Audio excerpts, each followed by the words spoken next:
Malcolm Stewart's season has definitely not gone the way he would want, or anyone would want at that point.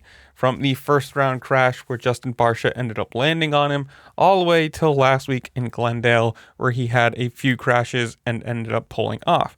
Now, this whole time he's been racing hurt, I'm assuming, like most of these guys, but he definitely has a more of a pronounced injury than most because that crash with Justin Barcia, he was left with a dislocated left shoulder and a fractured scapula. Now, he didn't require any surgery, obviously, as he continued to race through it, but you consider the dislocated shoulder is one thing. Obviously, it's going to be really sore for the first week or two. Once it's put back in, it's kind of just that. It's a soreness. It's going to be annoying. The fractured scapula, on a whole other level, you're racing with a broken bone in your shoulder, and with the jarring that these guys take, it's probably super painful just all of the time. But the good news is, from the RacerX injury report, it says that Malcolm Stewart is banged up, but in. It says, quote, Stewart, who's been riding through pain after a big crash at the season opener, had a few crashes in Glendale that ended his main event prematurely. He's in for Seattle. Now, obviously, along with the injuries and the pull off last weekend, his year isn't really going all that well.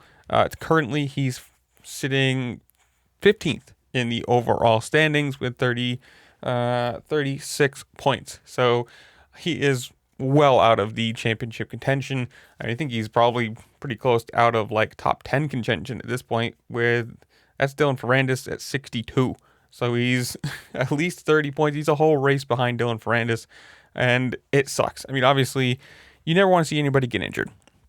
From my side of things, from the spectator, I guess you'd want to call it, the person who likes watching the races, you want to see all of the best guys at 100%. I know that's impossible. It's like an impossibility because there's always little injuries, a little nagging things that happen. But the more people you have that are healthy, the better the competition is, the better the races are, the better the viewership and the overall product is going to be because you have a closer championship.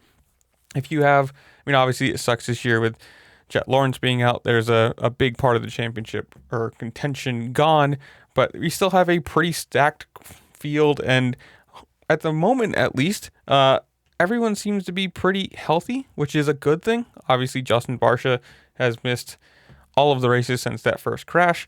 And like I said, Malcolm Stewart has been racing hurt, but otherwise, knock on wood, we're through what, 5 rounds, something like that. Pretty well injury free. Let's hope it stays like that because, again, makes for the best product, best racing, best viewership, whatever. But I don't know. I'm glad that he's in. Sucks that he's still racing injured. And the problem is racing constantly and training constantly, not really giving yourself much time to heal. But hopefully he can have an easy weekend this weekend. And this is where I'm going to leave you guys. Comment down below. Tell me what you think. Hunter Lawrence finally get a win? Does Ken Roczen or Eli Tomac come and just, make this championship even tighter?